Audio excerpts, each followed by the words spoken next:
গুরুত্বপূর্ণ হচ্ছে আমি কিভাবে ফিনিশিংটা দিলাম, এটা হচ্ছে গুরুত্বপূর্ণ। মানে 100 ধারা 103 ধারা বর্ণনা করে তারপরে হচ্ছে 106 ধারাটা ফিনিশিংটা দিতে হবে এভাবে যে আমি এর বাইরে মৃত্যু ঘটাইতে পারবো না, এই কারণগুলো 106 ব্যতীত অন্য কোনো কারণে, হ্যাঁ অন্য কোনো কারণে আমি মৃত্যু ঘটাইতে পারবো না, এটা পারবো না। হচ্ছে মৃত্যু ঘটানোর ক্ষেত্রে সীমাবদ্ধ। আমি right two private defence apply করলাম, জি বাট আমার লিমিটেশনটা কোথায় আছে? এখানে অনেক সময় নষ্ট করছি, একটা কারণ আছে। কারণটা হচ্ছে আমরা প্রশ্ন বুঝে আনসার করতে পারবো কিনা, মানে প্রশ্নটা বোঝাটা ইম্পর্টেন্ট, উত্তরটা কিন্তু খুব সহজ। ওকে, যদি আরেকটা প্রশ্ন করা হয় যে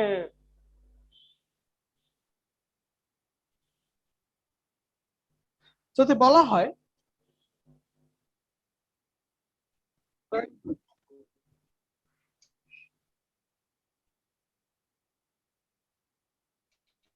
একটা ফ্যাক্ট বলি, আপনার রহিম নামের একটি ছেলে, একটু লিখি, রহিম নামের একটি ছেলে, রহিম নামের একটি ছেলে, কোন ভাই এরকম যদি একটু মিউট করে রাখেন ফয়সাল ভাই। কথা হলো রহিম কালকে নামের বললেন একটি যে ছেলে, আমি ফোন দিয়ে দিতেছি ও খবর আজ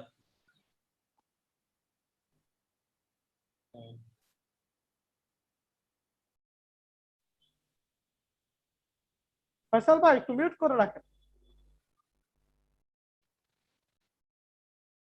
ওকে, রহিম নামের একটি ছেলে রাস্তা দিয়ে হাঁটতেছে,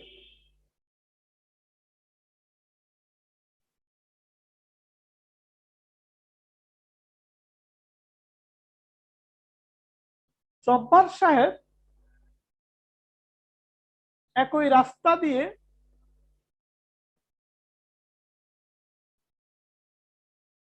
রহিমের পিছু পিছু হাঁটতেছিল। রহিম নামের একটি ছেলে রাস্তা দিয়ে হাঁটতেছিল, জব্বার নামের একজন লোক একই রাস্তা দিয়ে রহিমের পিছু পিছু হাঁটতেছিল।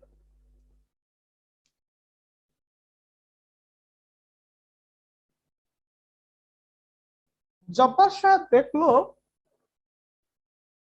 রহিমকে একদল লোক, জব্বার সাহেব দেখলো রহিমকে একদল লোক চাপাতি দিয়ে আক্রমণ করতে আসতেছে, চাপাতি দিয়ে আক্রমণ করতে আসতেছে। জব্বার সাহেব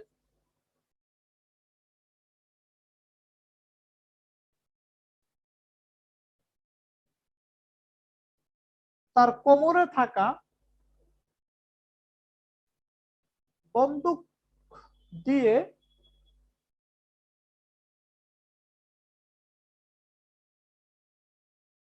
ওই লোকগুলোকে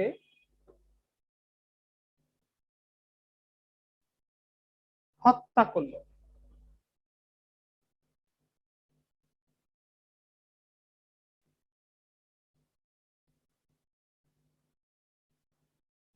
জব্বার সাহেবের নামে মামলা করা হলো।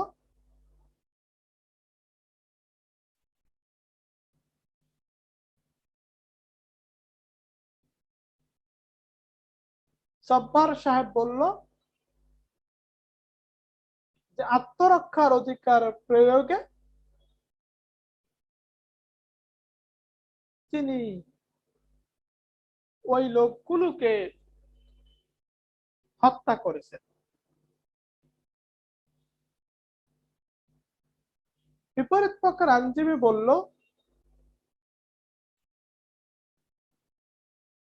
এখানে আত্মরক্ষার অধিকার ছিল না, কারণ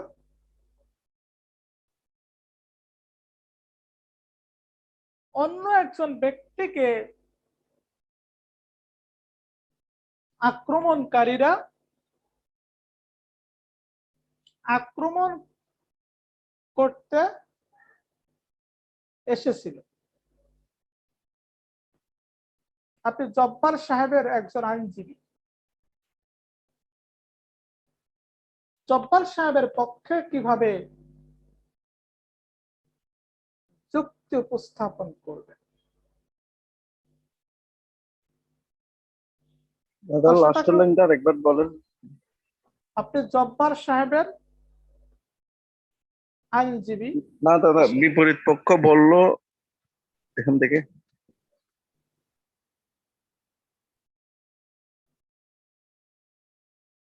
বিপরীত পক্ষ বলল এটা আত্মরক্ষার অধিকার ছিল না, কারণ এখানে অন্য একজন ব্যক্তি ছিল।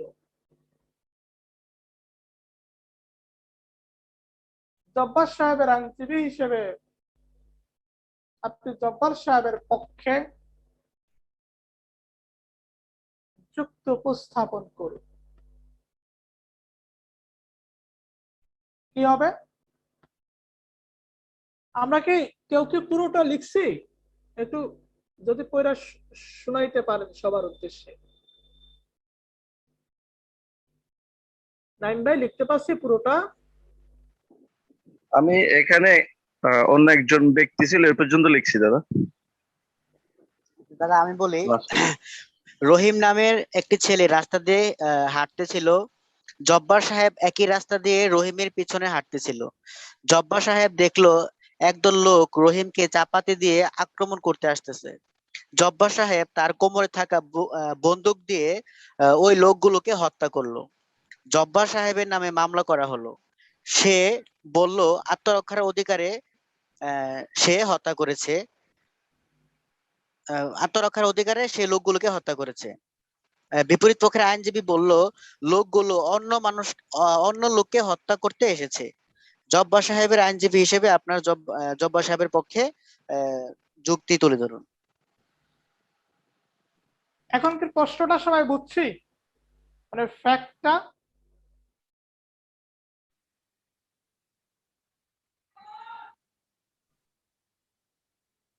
ফ্যাক্ট কি আমরা সবাই বুঝছি ঘটনাটা কি ঘটছে? হ্যাঁ জি দাদা, বুঝতে পারছি। এখন উত্তরের পক্ষে আমরা কে কিভাবে বলবো? নাইম বাইরে দিয়ে শুরু করি।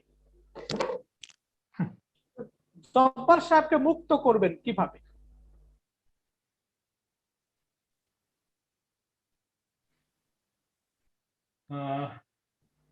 জব্বর সাহেবকে মানে এখানে প্রথমে আলোচনা করতে পারি, প্রথমে আমরা বলতে পারি যে যে আমাদের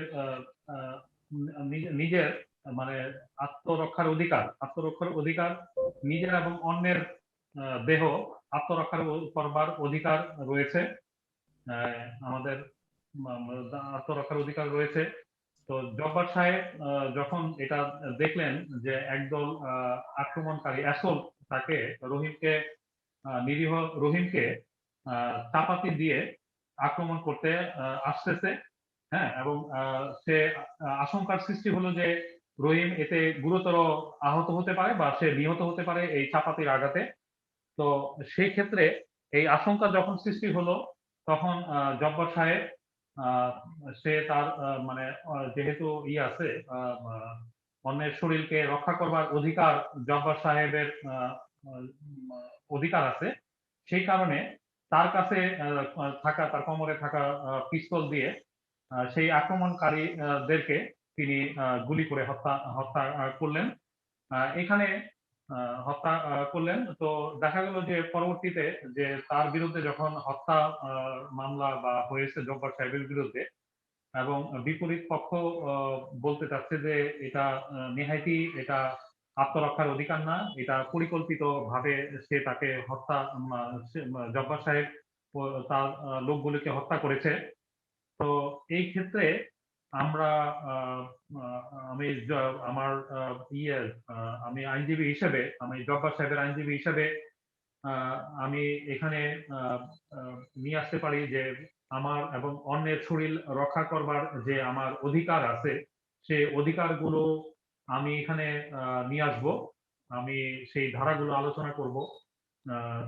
আমি আপনার 97 100 এটা আলোচনা করব যে ওই সময় আমি এমন একটা পরিস্থিতি সৃষ্টি হয়েছে যে আমি কোনো মানে পুলিশ অথবা যে কোনো আমি সাহায্য পাইনি, তাই আমাকেই রহিমকে বাঁচানোর জন্য আমার আমার মক্কেল তখন সে এগিয়ে যায়, এবং যখন দেখে যে মৃত্যু ভীতি একদম সৃষ্টি হয়েছে বা আশঙ্কা তৈরি হয়েছে, আমি তখন রহিমকে বাঁচানোর জন্য আমি সেই আক্রমণকারীকে আমি গুলি করি।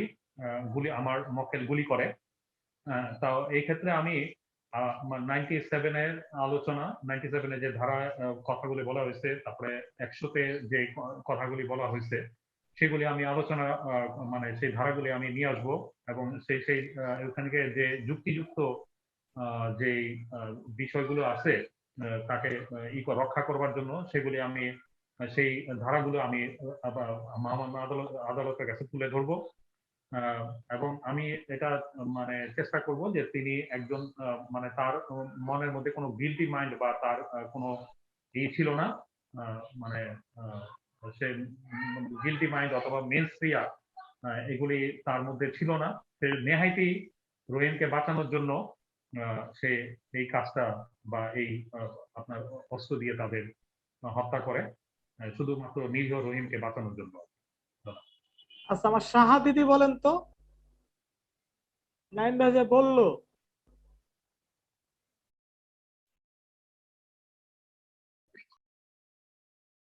সুমা সাহা, হ্যাঁ বলেন তো, হ্যাঁ দাদা।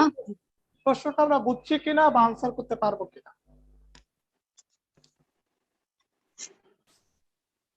দাদা এখানে বলছে যে আত্মরক্ষার অধিকার মানে প্রয়োগ করতে যে সে যে কাজটা ঘটাইছে, সেক্ষেত্রে সে রিমেডিটা পাচ্ছে কিনা, মানে জব্বার সাহেব যে আত্মরক্ষার অধিকার প্রয়োগ করতে যে সে কাজটা করছে কিনা সেটাই মূলত প্রমাণ করতে হবে এখানে। তা এখানে যে 97 ধারায় যে দুইটা বিষয় বলছে যে নিজের এবং অন্যের দেহ রক্ষার ক্ষেত্রে বা সম্পত্তি বা অন্যের সম্পত্তি রক্ষার ক্ষেত্রে এই বিষয়টা আমরা উল্লেখ করতে পারি এখানে। অন্যের দেহ, রহিমের দেহ রক্ষা করতে গিয়ে আপনি লোকুলারে মারবেন, এটার বৈধতা কি? না, আমি যখন দেখতেছি যে আমার সামনেই এই বিষয়টা ঘটতেছে, পুরোপুরি ভাবেই শিওর যে সে তারে মারতে চাচ্ছে, সেক্ষেত্রে আমি এই কাজটা ঘটাইতে পারি। তো মারতে চাচ্ছে আপনি কিভাবে বুঝলেন? একটা মানুষ আক্রমণ করতে আসলো আর মরে যাবে, তো মারতে চাচ্ছে আপনি কিভাবে বুঝলেন? যখন রহিম রাস্তা দিয়ে হাঁটতেছিল তখন তার পিছনে তো জব্বার সাহেব ছিলেন। এখন ওই জব্বার সাহেব দেখলো যে তার পিছনে কয়েকটা লোক চাপাতি দিয়ে রহিমকে মারার জন্য মানে উদ্যোগ নিচ্ছে। তখন উনি তার ব্যক্তিগত প্রতিরক্ষার স্বার্থে সেই কাজটা ঘটাইছে। এখানে তো মারতে আসছে এটা বলা হয়নি, আক্রমণ করতে আসছে। আক্রমণ করার সাথে মারার সম্পর্কটা কি? কারণ আপনার কেন মনে হয় যে তাকে মারতে আসছে? তা সে মরে যেতে পারে, আপনার কেন মনে হলো? মানে আঘাতটা হয়তো মানে যে কোনো জিনিসের যে আঘাত, মানে চাপাতি দিয়ে আঘাতটা হয়তো আঘাতটা এমন গুরুতর হতে পারে যার কারণে না সে না না মৃত্যু না, পর্যন্ত যেতে চাপাতি পারে। দিয়ে আঘাত করলে একটা মানুষ মারা যাবে, এটাই হলো মারা যাবে, এখানে হ্যাঁ, মৃত্যুর সম্ভাবনাটা বেশি থাকে। সো এটাকে বেশি মৃত্যুই থাকে। ধরা হয়। এবং তাদের হ্যাঁ, হাতে যদি কাঠখড়ি থাকতো, কলম থাকতো, বই থাকতো, সেটাতে আঘাত করতে একটা মানুষ মরবে না। বাঁশ থাকতো, সেটাতে না, আঘাত করলে মানুষ মরবে না। চাপাতির নেশারটাই হচ্ছে যে মৃত্যুর ভয় সৃষ্টি করে, হ্যাঁ তখন হচ্ছে গ্রামে মারামারি লাগে। যখন বডি দেওয়া নিয়ে আগায় তখন মনে হয় না যে খুব দিলে মনে আমি মরে যাবো, এরকম একটা ভয় সৃষ্টি হয়। দাদা এই ক্ষেত্রে কি অস্ত্রের ধরনটা আমি আলোচনা করতে পারি? যে দেখা গেল যে চাপাতি নিয়ে আসলো অথবা বন্দুক নিয়ে আসলো, যেগুলি মানে মানে খুব প্রাণঘাতী যে জিনিসগুলি আছে, যেটা প্রাণ কেড়ে নিতে পারে যে জিনিসগুলি, সেগুলি আমি ওই অস্ত্রগুলি আলোচনা করতে পারি। এখন যদি দেখা গেল যে তার সামনে বাঁশ নিয়ে আসলো বা আপনার মনে করেন লাঠি নিয়ে আসলো বা এরকম অন্য কোনো কিছু হালকা কোনো জিনিস নিয়ে আসলো যেটা দিয়ে তারে আক্রমণ করতে আসছিল, কিন্তু দেখা গেল মানে উল্টা দিকে যেটা মানে হতে পারে আর কি, আপনার যে বাস নিয়ে আসলো কিন্তু দেখা গেল সে জব্বার সাহেব গুলি করে দিল, তো তখন কিন্তু আমার পক্ষে মানে আমার মক্কেল যে জব্বার তাকে বাঁচানোটা আসলে তখন আমার খুব ডিফিকাল্ট হয়ে যেত আর কি। কিন্তু যেহেতু আপনার তারা চাপাতি নিয়ে আসছে, তো চাপাতিটা স্বভাবতই এটা সবাই আমরা জানি যে একদম মরণ ঘাতী, যে এটা আপনার মানে আপনার মানে একবার আঘাত করুক বা দুইবার আঘাত করুক বা তিনবার আঘাত করুক, এবং যেহেতু বেশ কয়েকজন লোক, তো এটা আপনার রক্তক্ষরণ হয়, এটা আমরা জানি।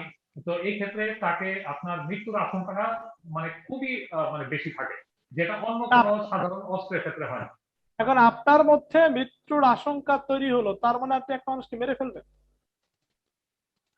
না, সেটা তো আপনার মৃত্যুর আশঙ্কা সৃষ্টি হওয়ার সাথে সাথেই কিন্তু আমি আমার প্রতিরোধটাও কিন্তু আমার আক্রমণটা এমন এখানে প্রতিরোধ নিতে পারবো। প্রতিরোধ করতে গিয়ে আপনি একটা মানুষকে প্রতিরোধ না, করতে গিয়ে আপনি তাকে মেরে ফেলবেন?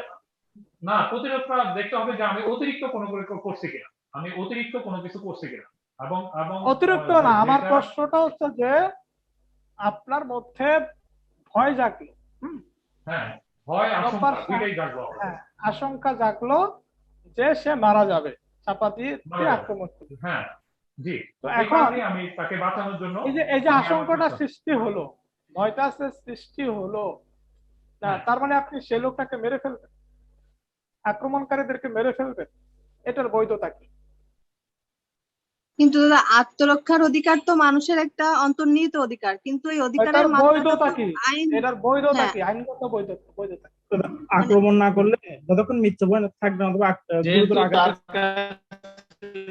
আঘাত। চাপাতি একটা ভয়ঙ্কর জিনিস। হ্যাঁ, ওনাকে আক্রমণ না করলে তার রহিম সাহেব মৃত্যু নিশ্চিত হতে পারে, এটাই তো তার কনফার্মেশন। আচ্ছা আচ্ছা, সে মৃত্যু ঘটাবে, সে মৃত্যু ঘটাইছে, এটা নিয়ে কোনো মাথা ব্যথা নেই, কিন্তু এটার আইনগত ভিত্তি কি? আইনগত ভিত্তি বলতে কি বুঝায়? দাদা আমি ওই সময় তো কোনো মানে আইনগত ভিত্তি বলতে যদি আমি আমারটা ঠিক হবে কিনা, যে আমি যদি 99 ধারা যদি আমি আলোচনা করি, যে আমি ওই সময় এরকম কোনো মানে সাহায্য পাই নাই, বা ওই সময় কোনো সাহায্য করার মতো ওই ওই ওই সময় কেউ ছিল না, যে যথাযথ কর্তৃপক্ষ থেকে আমি ওই সাহায্যটা পাই নাই বলে, এবং আমি যখন আশঙ্কা করছি যে চাপাতি একটা আপনার মানে মরণঘাতী বা মানে ভয়াবহ একটা অস্ত্র, তো যেটা মৃত্যু হওয়াটাই স্বাভাবিক, গুরুতর আহত হওয়াটাই স্বাভাবিক, এবং সেই সাথে গুরুতর মৃত্যু এবং গুরুতর আঘাতের সৃষ্টির আশঙ্কা হওয়াটাই স্বাভাবিক। তো এই ক্ষেত্রে আমি আমার সেই ব্যক্তিগত মানে প্রাইভেট ডিফেন্সটা আমি প্রয়োগ করছি। আচ্ছা ঠিক আছে, আমাদের স্পেসিফিক একটা ধারা আছে, সেই ধারা কত? 99। দাদা এখানে 97 ধারা। দাদা এখানে তো 97 হবে।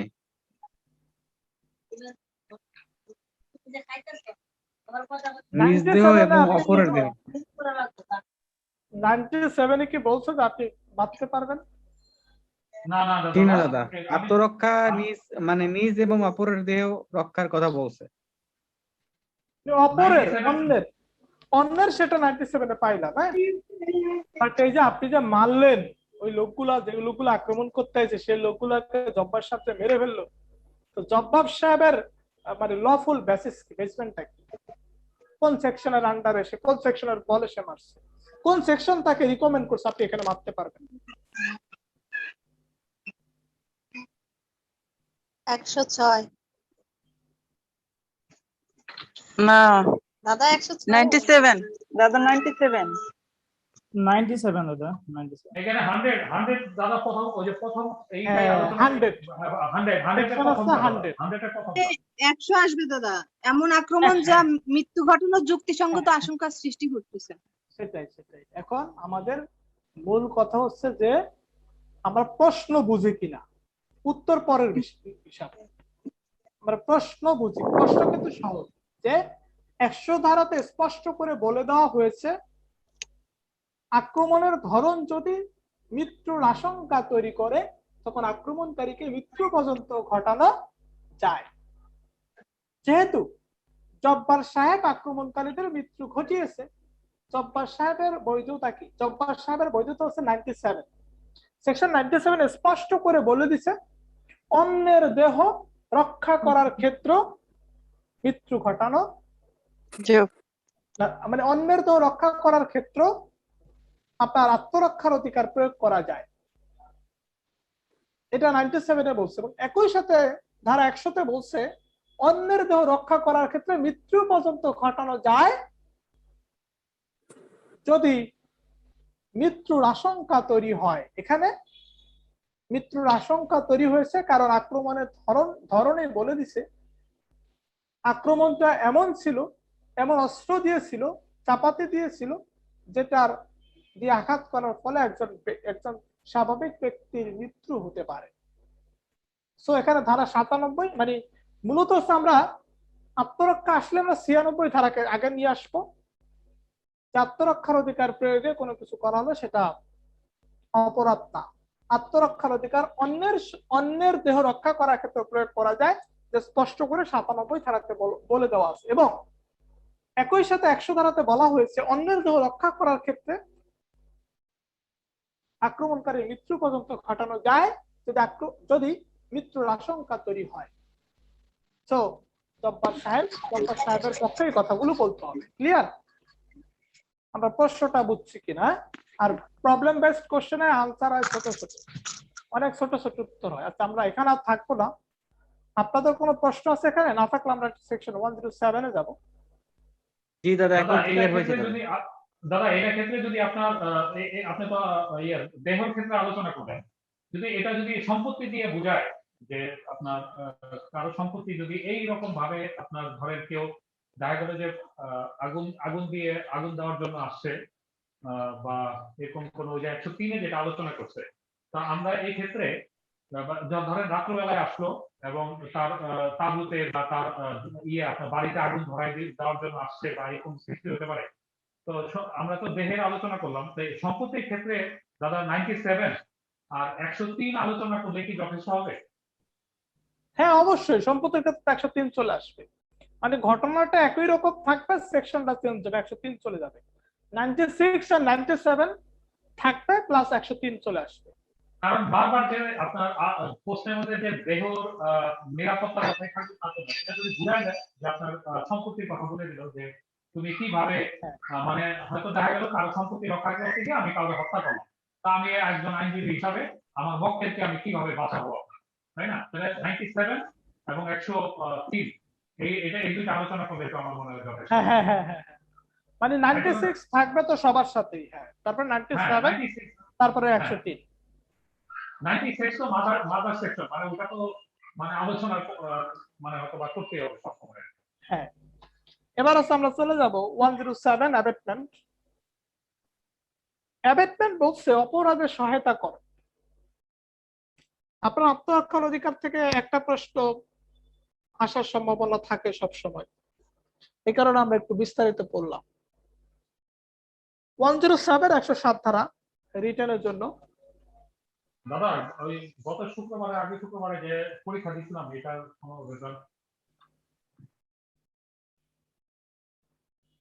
পরীক্ষার সকল প্রশ্ন পাচ্ছেন? আমি 10টাই দিয়েছিলাম দাদা, আপনার ওই যে সাক্ষ্য আইনে। না, প্রশ্ন আমি যেটা দেখছি যে সবাই মোটামুটি লিখছেন, বাট মানে যে সমস্যাটা হয়েছে যে আমরা তো অল্প কথা লেখাটা শেষ করতে পারি, এই জিনিসটা আমাদের মধ্যে ছিল না বেশি। যে এবং আমরা অনেকে প্রশ্নই বুঝি নাই, এটা একটা প্রবলেম। আমরা একদিন প্রশ্নগুলো নিয়ে আলোচনা করবো। জি মানে আমরা ঠিক আছে অনেকে প্রশ্নই বুঝি নাই। হ্যাঁ, ওকে। 107 107 ধারা। 107 ধারাতে বলছে অ্যাবেটমেন্ট। অ্যাবেটমেন্ট কিভাবে হতে পারে সেটা এখানে বলে দিছে, অপরাধে সহায়তা করে। তাহলে অ্যাবেটমেন্ট হওয়ার জন্য কিছু এলিমেন্টস আছে, সেটা 107 স্পষ্ট করে বলে দিচ্ছে। সেখানে প্রথমে বলছে যে অ্যাবেট করা যায় by instigating any person to do that thing, মানে কোন একটা কাজ করার জন্য কাউকে আমরা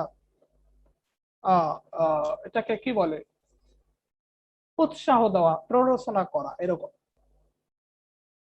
যে বিষয়টা এরকম হচ্ছে যে যে আপনাকেও থাপ্পড় দিল, আমরা অনেক সময় যে যেটাকে পুশিং বলে সেটা করি না, এটা হচ্ছে ইনস্টিগেট করা, উত্তেজিত করা একটা ব্যক্তিকে। মানে আমি সে ব্যক্তিকে আমার উত্তেজনা করার উদ্দেশ্য থাকে, সেজন্য এই উত্তেজনার ফলে কোন একটা অপরাধ সংঘটন করে। 2 নম্বর পয়েন্ট হচ্ছে আমি ষড়যন্ত্রে জড়াইলাম, আমি ষড়যন্ত্রে কনস্পিরেসিতে আমি পার্টিসিপেট করলাম, এঙ্গেজমেন্ট হলাম, অংশগ্রহণ করলাম। 3 নম্বর পয়েন্ট হচ্ছে যে আমি ইচ্ছাকৃতভাবে, ইন্টেনশনালি, আমি ইচ্ছাকৃতভাবে সাহায্য করলাম, ইচ্ছাকৃতভাবে অ্যাক্ট করলাম, ইচ্ছাকৃতভাবে অমিশন করলাম। মানে আমি ইচ্ছাকৃতভাবে আমি আপনাকে কোন একটা অপরাধমূলক কাজে হেল্প করছি, বা আমি আমার স্ব ইচ্ছায় আমি, যেমন আপনার একটা কাজ করা দরকার, আমি বলতেছি যে আপনি এই কাজটা করেন না, সেই কাজটা না করার কারণে অপরাধ কিন্তু সৃষ্টি হয়ে গেছে। এই যে আমি যে আপনাকে একটা কাজ থেকে বিরত রাখলাম। আবার আপনি জীবনে ধরেন মদের দোকানে যান নাই, তো দেখা গেল আমি আপনাকে বললাম যে, মানে আমি আপনাকে বললাম যে চলেন যাই, তার মানে যেটা করা উচিত না সেটা আমি আপনাকে দিয়ে করাইলাম, এবং সেখানে মদের বারেরই অফেন্স সংঘটিত হলো। তাহলে অ্যাবেটমেন্ট কিভাবে হতে পারে? অ্যাবেটমেন্ট হতে পারে থ্রু ইনস্টিগেশন, উত্তেজনার ফলে। অ্যাবেটমেন্ট হতে পারে by the engagement in any conspiracy, কোন ষড়যন্ত্রে অংশগ্রহণ করার মধ্য দিয়ে। অ্যাবেটমেন্ট হতে পারে আমি ইন্টেনশনাল, ইচ্ছাকৃত ভাবে কোনো খারাপ কাজে সহায়তা করলাম, কোনো ভালো কাজ থেকে বিরত রাখলাম, বা কোনো খারাপ কাজে যাওয়ার জন্য উৎসাহিত করলাম। তো 3টে উপাদানের কথা 107 এ বলছে, এটা রিটেনের জন্য খুব ইম্পর্টেন্ট।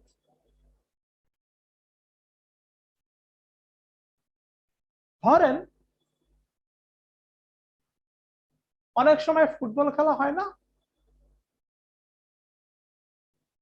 তো এক প্লেয়ার আরেক প্লেয়ারকে বলতেছে যে তোমারে ওই আব্দুল কুদ্দুস লাথি মারলো আর তুমি এখনো বসে রইছো। তার মানে তাকে ইনডিরেক্টলি বলতেছি আপনি গিয়েও তাকে লাথি মারেন। এই যে উত্তেজিত করলাম, সে গিয়ে লাথি মারলো, যারা লাথি মারলো তার পা গেছে ভেঙে। তাহলে এখানে একটা ব্যাপার খেয়াল করেন,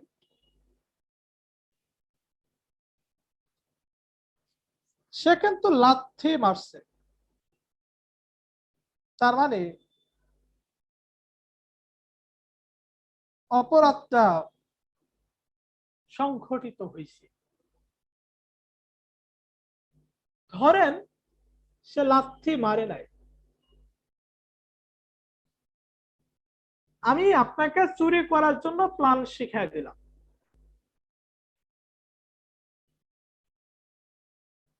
চুরি করার জন্য প্ল্যান শিখিয়ে দিলাম। আমি তখন ক্লাস 8 বা 9-এ পড়ি। তো একজনের আখ ক্ষেত আছে, সে আখ বাকি দেয় না, টাকা পয়সাও নাই, পরিবারের অবস্থা খুব খারাপ। তখন দুইটা মুসলমান ছেলে আর কি, গ্রামে যেটা হয় মুসলমানদের অনেক ভয় পায়, গ্রামে গ্রামে যেটা হয়, শহরে তো ধর্মভিত্তিক কোনো কথাবার্তা হয় না। তো ওদেরকে আমি বিভিন্ন ভাবে কথাবার্তা দিয়ে হেল্প করলাম যে তোরা গিয়ে আখ চুরি করবি। তো এখন মনে করেন ওরা সত্যি সত্যি আখ চুরি করছিল। এখন মনে করেন যে ওরা আমার কথা শুনে আখ চুরি করে নাই, বা আমি ওদেরকে যেভাবে ইন্সপায়ার করছি ওরা আখ চুরি করে নাই, তাইলে কি আমি দায়ী হব?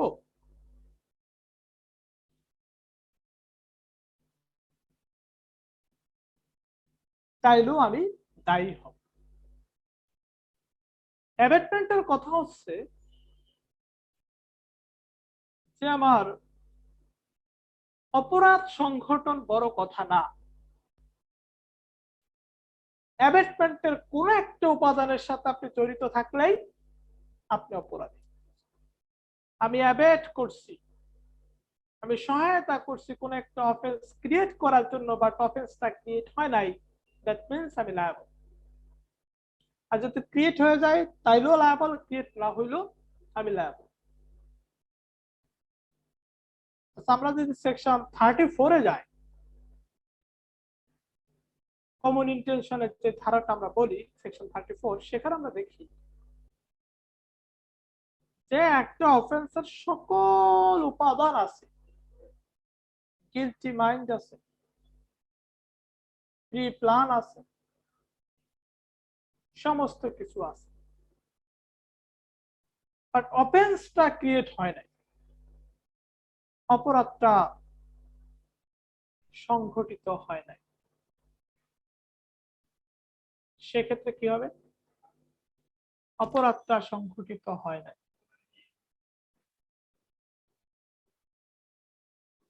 সেক্ষেত্রে কিন্তু মূলত কোনো অপরাধই হয় নাই, কেউ দায়ী না।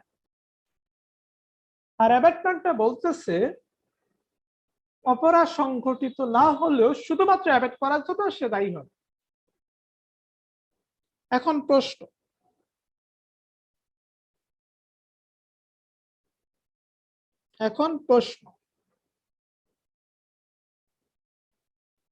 রহিম সাহেব জব্বার সাহেবকে, রহিম সাহেব জব্বার সাহেবের সাথে ষড়যন্ত্রে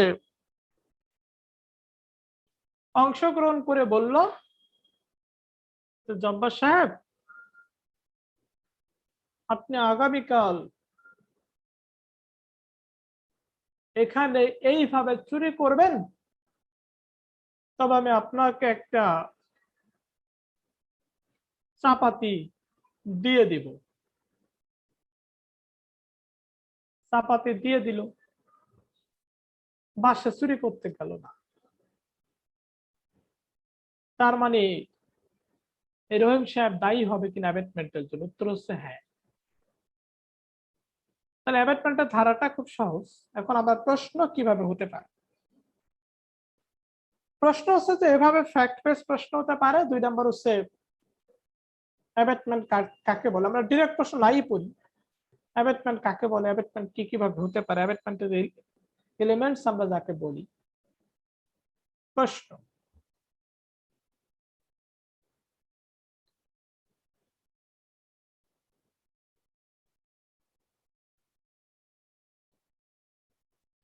অ্যাবেটমেন্টের ক্ষেত্রে অপরাধ সংগঠন মুখ্য বিষয় নয়, বা কাউকে মানে কোনো ব্যক্তিকে অ্যাবেটমেন্টের জন্য সবাই একটু লিখি, কোনো ব্যক্তিকে অ্যাবেটমেন্টের জন্য দায়ী করতে হলে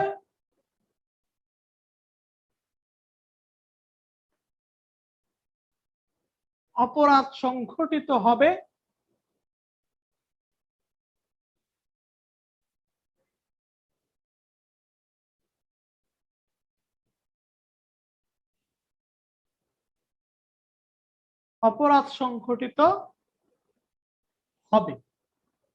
কোন ব্যক্তিকে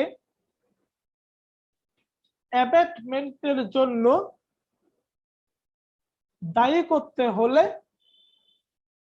অপরাধ সংঘটিত হতে হবে। এই বাক্যর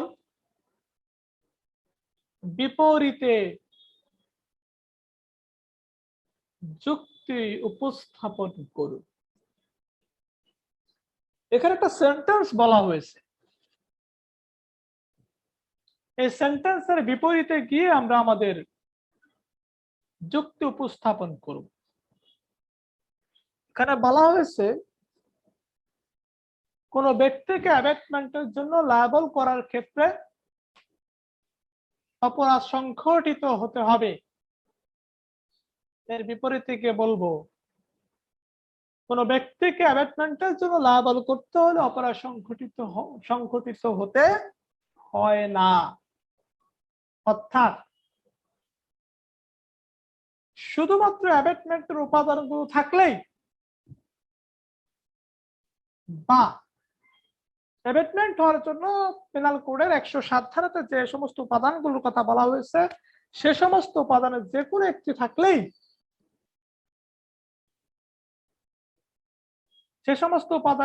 একটি থাকলেই উক্ত ব্যক্তি অ্যাবেটমেন্টের জন্য লায়াবল হবে। তবে যে অপরাধের জন্য অ্যাবেটমেন্ট করা হয়েছে সেই অপরাধটি সংঘটিত হলেও অপরাধী হবে, সংঘটিত না হলেও অপরাধী হবে। সুতরাং আমরা বলতে পারি কোন ব্যক্তিকে অ্যাবেটমেন্টের জন্য দায়ী করার ক্ষেত্রে উক্ত অপরাধ সংঘটিত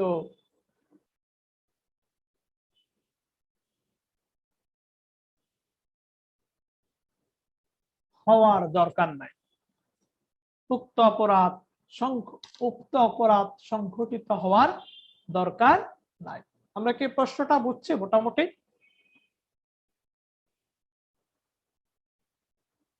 আমরা কি প্রশ্নটা বুঝছি? জি দাদা।